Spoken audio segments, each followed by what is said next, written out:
આજે તો આપણા બાપુનો બર્થડે એટલે કરી નાખ્યો નાનકડે એવું સેલિબ્રેશન. ગુડ મોર્નિંગ, જય શ્રી કૃષ્ણ. ઘણા દિવસ પછી આપણું ફેસ મસ્ત થઈ ગયું છે એટલે થૂ કરીને આપણે નજર ઉતાર નાખી અને પપ્પાનો બર્થડે હતો એટલે મસ્તીનો એક ફોટો લઈ લીધો. ઘરનું બધું કામ પતાવીને મારી પ્યારી ધનુને લઈને જવાનું હતું એક નેલ આર્ટ કરાવવા માટે, એટલે પહોંચી ગઈ હતી માં નેલ આર્ટ સ્ટુડિયોમાં.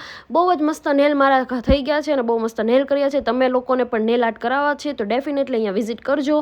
હું આઈડી મેન્શન કરી દઈશ. પછી ત્યાંથી આવી ગઈ હતી સીધી પ્રદીપભાઈના ઘરે, કેમ કે મારે કન્ટેન્ટવાળી રીલ શૂટ કરવાની હતી.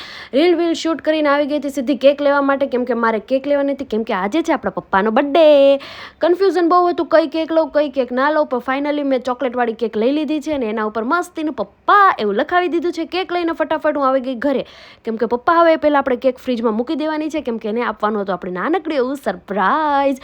અને સાંજે બનાવવાની હતી પપ્પાની ફેવરિટ તો નહીં પણ મારી ફેવરિટ સેન્ડવીચ, કેમ કે પપ્પાને ભાવે ભજીયા, પણ આવા ઉનાળાના કાળા તડકામાં ભજીયા કાંઈ ખવાય ને, એટલે મસ્તીને આપણે ચીઝવાળી સેન્ડવીચ બનાવી નાખી. ખાઈ પીને મસ્ત રેડી થઈ ગયા. પપ્પા 2 મિનિટ બહાર ગેલેરીમાં શું આટો મારવા ગયા, તો મેં પેલી રૂમમાં મસ્તીની કેક મૂકી દીધી અને આપી દીધું પપ્પાને સરપ્રાઈઝ. પપ્પાને કંઈ સેલિબ્રેશન ગમે નહીં, પણ મને કેક લાવી બહુ ગમે, કેમ કે શું પપ્પાના બાને આપણને પણ કેક ખાવા મળે ને, એટલે મસ્તીની કેક કટિંગ કરી નાખી. અને જો બાજુમાં ભૂખડી કેવી ઊભી છું, ક્યારે મારો વારો આવે ક્યારે મારો વારો આવે.